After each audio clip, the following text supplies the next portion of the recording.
Good morning, happy Sunday, happy 3-day weekend, and thank you so much for joining me today. Today we're going to be getting into what? The shorter time frames. You see we're on a 30-minute chart. This is fantastic. So today we did update all of the weekly expected moves, the daily expected moves. We're going to get you guys all of those for the SPY and the Qs today completely for free here on YouTube. If you want to understand these moves and understand how to trade around them with divergences and things like that, and a little bit more action with the price action that we're putting out there on the course, hey, you can get that full technical analysis course for 80% off down in the description. You only have 6 days left, so you're probably going to hear me talk about it a few times this week. I'm sorry about it, but I have to say it because people need to learn this stuff because it really can help you out with direction. I mean, look at how the monthly expected move has behaved as we expected the next month's upward move to get tagged as we set up the 2-hour higher low, our scenario number one, boom to the upside. And where do we see that resistance?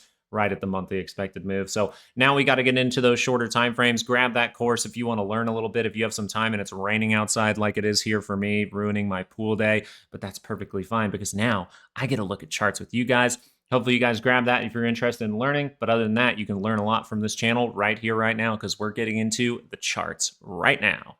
It's still good to understand where we are. The period of uncertainty, now that certainty is starting to go up, right? We're starting to get rid of that uncertainty, but they're still trying to tell you we're uncertain. Like you have deals, and then in this area, we run into the monthly expected move, we see that pull down. There is one thing I wanted to talk about early on. The first point being, Basent has told us, I put out that video yesterday showing you Basent kind of telling you, like, hey, we should get some good news over the next couple of weeks. Does that mean we're going to sell off before and then get good news? Or does that mean we're going to price that in and then the news will be a sell the news kind of event? We'll have to find out. And we're going to look into the shorter timeframes to see if we get some hints here. And there are some hints going into next week, just so you are aware. But the one thing I want to talk about, I did see a lot of comments saying we have to land inside of the monthly expected move. Weekly expected move, daily expected move, monthly expected moves in yellow. These are all 68% zones. And that means 32% of the time you are going to land, right? You're going to close the month outside of these zones.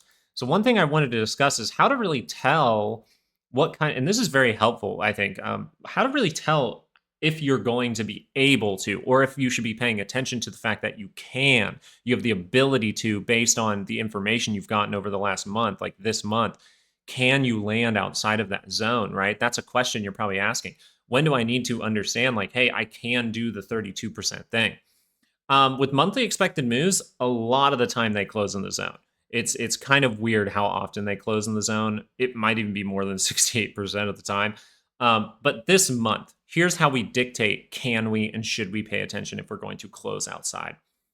During this month, during the month of May, did we see a period of time where something potentially unexpected happened? And you want to go back and you look at the time where we got the deal with UK or these moments right in here. And you did get those type of moments, right? We got a couple of moments that would be considered unexpected by the market in the month of May, right? What they priced in before May started, and then something happened in May to cause an upward price action. You have that right now. So you should be aware that we can land outside of the monthly expected move, and I wanted to point that out. Now let's get into the shorter time frames and really just talk about, okay, now I have my weekly expected moves. Let's give those to you guys first, right? My 68% zone has gotten bigger, so expect a little bit more volatility, even though it's a shortened trading week. It could just be a theta burn week, who knows? 592.92 to the upside, 565.30 to the downside.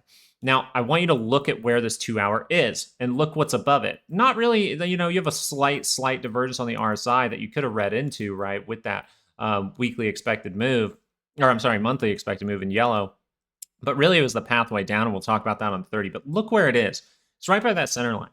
So if the 2-hour curls up, very simple question, will it go positive? And the answer there is yes, but it has gone negative. So something that we'll watch here are two scenarios, and really paying attention for the 2-hour, you need to cross through this high to be bullish. You need to see some kind of big reaction, some kind of drawdown, and then you curl back up into positive territory. And we'll talk about those risks once we get to it if this type of situation does happen, where we're up in that vulnerable spot that I think is around 605 to 609.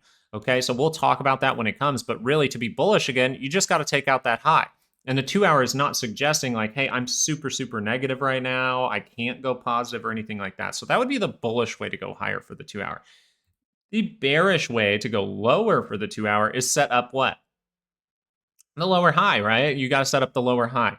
So you do have some signals in here on the 30-minute we're going to cover that says you could get a 2-hour bounce next week. And that 2-hour bounce could mean a lot. So if that 2 hour is able to bounce up but not able to cross that high, you're potentially going to come into these sellers right in here, or maybe all the way up to the wick, maybe all the way to the monthly expected move, and then you are going to reject. And we'll be watching this stuff live with you guys throughout the week, okay? But these are the two things I really want to pay attention to for the 2-hour. If it wants to continue, well, we're going to talk about that on the 30-minute time frame, because right now the 30-minute is suggesting, hey, I'm going to attempt to turn around. Let's acknowledge what we're in right now and get you guys daily expected moves. Acknowledging what we're in for the time being. What was our pathway down? Our pathway down was lose this low. We lost that low. Then do what? React up into those sellers. We reacted up into those sellers. Boom across. Awesome. Then we rejected off. And hopefully you were here for the live show, because during that live show, we're going to have more of them this week. And we were in the 5-minute chart suggesting this is where don't go long, right? I had my longs and I said, I'm out of my calls. I'm out of them because I'm seeing the things on the 5-minute that say we could drop here. And then boom, we start to drop throughout the day, throughout the end of the day, and then we start to gap down. I wasn't confident enough to take a put with this, but if you were, congratulations, you did a fantastic job. What's the next step down? You break through this low on the 30-minute, you curl up into what? Into those sellers, and then you reject off and make a new low. So the 30-minute here is still negative. It does have divergence, and the price action is still in an area where rejecting down makes a lot of sense. Right? So if that 30-minute continues to go down and breaks that low, and then you come back and you keep doing the same thing, you're just going to keep heading down and down and down. So at this time, though, we do see not necessarily divergence for the SPY on the MACD. So I'd like to see it on the MACD at the same time, but we do have it flat, slightly up on the RSI, which means that 2-hour does have a chance to see some kind of move here, weirdly enough. And so there's a couple things I want to pay attention to on Tuesday. Sorry, I almost said Monday. 583.47 to the upside and 574.75. What kind of pathing, what kind of scenario could we read into to go up if we're going to get these divergences right? If this is it, or we're going to see a 2-hour move up because the 2 hours down there right by the center line, and the 30 minutes going to show us that way higher. Right now it's trying to say, yeah, we're a little bit there. We're ready to reverse around, but the buyers aren't showing up. So based on our daily expected moves, the pathing I would really, really like is some kind of downward move early on. You break down and test something like 574, and then you actually curl up into positive territory. I'd really like this. You do have a chance to go up right here, but you got to take out this high. So if you're able to roll here and do this, you're setting up a new lower high, right? And if we set up that new lower high and we see another divergence form down there on your MACD, we could produce that upside, right? That needs to happen in order to go that direction, see that retest in and go, right? I think that would be a fantastic way to see a 2-hour move to the upside. It means early on in the week, maybe we see like a little upside move, it turns down, and then people go really, really bearish, and then it just turns right back around off that daily expected move on Tuesday and takes out this high. I think that would be fantastic, because as it stands right now, it would need to take out this level of about 586.58 to actually go higher, to suggest that we can keep going up. So if that is going to take place, I'm kind of leaning towards that 2-hour to reject. But if this could turn down in some way, set another trap, turn up to take out this high, I believe we could build back a little bit better from that standpoint. A little bit cheaper price, dip further down into buyers. I think that would be fantastic. So these are some of the things that I'm paying attention to. We will go over a lot of these things tomorrow as we do potentially a private or public live stream. Private for our Patreon community, but public, maybe we'll make it public for everyone. We have to decide on that. I really would like to give this information to everyone so that we can really see what you guys are thinking about it. But this is how I'm looking into at least Tuesday into next week. Some kind of 2-hour move up, as long as we see some kind of divergence hold down here at these critical levels towards 575. The cues on the daily chart, you see we're reacting up towards that center, probably going to end up reacting down to here first. I would like to see us peek our head up here before doing this. That would show a lot more bullishness continuation with price action as far as that stands. But going into the 2-hour chart, we once again see what? This 2-hour, is it extremely negative? If that curled up, can we never see a positive move? really, if this 2 hour curls up, it is suggesting like, hey, we're going to take out this high. So this is super interesting for the Qs because the Qs didn't break down like the SPY necessarily did. Weirdly enough, the Qs have a different look to them. So we'll read into that. Also, if you get a 2 hour reaction up and you fail from these sellers again, that's probably how you turn down in these areas. But you would like to see some kind of pathway down for your 30-minute to stand. But look at that. If that just curls up, hey, that means positivity. And if that's in positive territory, I like to treat it like, yes, it can test this high or go make a new one. And we'll be paying attention to that. But if you take out this high, that is really how you end up going higher in this overall move for the Qs. Very, very interesting. Weekly expected move for the Qs, 524.02. So we could see us peek our head out there and then get a pullback as well. Very interesting. To the downside, 494.46. There is an argument to go down there. Why? Because you need to tap into this zone to head higher. So let's go into the 30-minute and really see like, hey, how likely is it for this 2 hour to curl up, based on our practices? Well, we see here that the Qs are in a troublesome spot. And I think this adds some credibility to, hey, we could see a downside move. And I think the Qs would be great to watch early on this week. So we might be paying attention to the Qs. Notice that the Qs did not lose this level. Notice that the Qs did not lose that level like the SPY did, which I think is very interesting because the pathing down here for the time being with this little shakeout kind of move was this is going to be our new set level to watch. If we break that level and we reject from those sellers, it's a bad thing. And look at this. We break that level, we go up, we reject from those sellers. And thankfully, we were watching the SPY on a 5-minute chart, man, because that could have been a mean drop.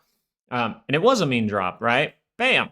So for the time being, we don't see those divergences at all on the Qs. So I think something very interesting for the Qs would actually be stretch this out a little bit. So maybe we actually see an upward move. I'm just putting ideas out there so we're ready to react to almost anything. So I'm going to talk about a different situation for the Qs. Let's say this is some kind of ABC move, right? Just ABC move to go up and we hit that daily expected move. Then we start to sell off maybe even into Wednesday and we set a lower point here, but we do not take out this low. That would be able to stretch out this 30-minute for some time, and then we could rotate down to set up what? That potential divergence on the 30-minute to cross up the 2-hour chart. I think this would be a super interesting way to head higher, and this is an idea that I wanted to map out here based on the Qs being a little bit different. I think this would be a fantastic way to head higher actually and curl up that 2-hour chart. Because at this point, we can see something a little crazy. Why can you go into unexpected areas? Because we got some unexpected things in the month of May. So we'll be watching. Now, if none of this sets up a divergence, you never see that curl back up, or it curls back up and you're not able to make a new high, right, cross through and start that uptrend, then that's going to be a problem. And we'll go through that and we'll notify you and tell you about it. And we've been talking on Patreon a lot about this stuff. So it's a good time to join, especially at the end of the month when we're going to give out new monthly expected moves for all the stocks we cover. But at this point, we need to understand that if we don't see reversal signals, then it's not going to reverse unless like V-shape and you can't see it coming. If we're going to not show reversal signals and keep collapsing the way we are now, where we just reach up into sellers and sell off, go down, break the low, reach up into sellers, pull down, you're going to continue to the downside. At this moment, you haven't curled down daily charts, right? So if that 2 hours is going to react up, we potentially need to set up a divergence for the Qs as well. This means maybe we need to be paying attention to the same thing for the Qs. Look for some kind of divergence down here and pay attention to this. If this, for whatever reason, drops below this low, it most likely will be too much for us to set up that divergence. So just pay attention to that because that could be the continued pathing down. So these are just some ideas I'm pointing out to you guys today. The daily expected moves and things like that are here for the Qs, 513.60. We could react up to that first. Notice that the sellers are huge here. So we could react up to that first and then drop down to really stretch out this 30-minute to curl down, curl back up, and boom, set that divergence that tells us, hey, the 2 hours coming back. Watch if the 2 hours going to reject from those sellers, or is the 2 hour going to take out this high and we're done here? That's how critically you want to watch this right now, because anywhere in this area could be an opportunity for some kind of run in June. Why are we looking for the run in June? Well, because Basant told us, look out for that good news, and we're watching it. We're coming up with these ideas, and we're going to talk more about them tomorrow during that live stream since the market's not open. Let's see if this is credible. One more drop creating some kind of divergence for the SPY. Is this credible according to volatility? Well, volatility would say yes, and you can look at price action type things for volatility as well. Look how big this green bar is. Yeah, anywhere in there, you can turn back up this 30-minute. Usually you want to be looking kind of towards the middle or even the lower end sometimes. But this is very, very good. And look at that 2151 able to hold us. So the MACD here, no divergence. The RSI, no divergence. So this says we can easily continue, but if we set up a divergence or set up a lower high, we need to be watching, right? If this shows this shape in any kind of way, this is what can cause what? Well, this can cause the 2-hour to drop back down for the for volatility, which means you could see a 2-hour move up for the SPY. You were not up. You did not close above 10%, so you don't have an 85% chance for an update in the next 2 trading sessions. But you will notice that this 2-hour started to just rip and rip and rip. And we do have further gaps to take care of, so we'll pay attention if we're breaking down. But for the time being, we can see that if we're going to break down, maybe that 2-hour is going to break down first, and then we're going to see that rotate back up. Right, this would be the lower high 2-hour scenario for volatility. And I think volatility is still leaning towards that one. So just be aware of that going forward, right? We can read into the situations with the SPY. We can read into the situations with the Qs. We can lean towards whatever, but volatility leans towards its own thing as well. And right now, I would say volatility is looking for a 30-minute divergence that then produces a 2-hour bounce with the SPY. And then the 2 hours able to figure its stuff out and curl back up into positive territory for potentially another wave of selling at this point. Now, if that changes from volatility, if we see volatility start to break down through that center line and we're just squeezing, we'll talk about it because that means we're most likely going to head to lower levels first, right? We're going to see some kind of move like this, and we'll be watching for that. But this is not the most probable suggested thing based on what you're seeing for the VIX right now. So just be aware of that. Volatility is suggesting that a 2-hour lower high would be the more probable situation at this point. I don't want to make this some kind of super lengthy video, so I'm going to talk about something we don't talk about very often. Bitcoin. I think it's very, very interesting to me that Bitcoin is starting to curl down on the daily. I believe that Bitcoin will eventually curl down on the daily to retest at least a point of 98.366, 98.3K. I think that would be a good area to watch for. But this thing is resilient right now. If we look at the 4-hour chart from Bitcoin, it looks like it wants to gear up for one more move higher. And I mean one more move higher. I think this might be just one more move higher. And you'll want to watch this very critically because now you're setting up that new low.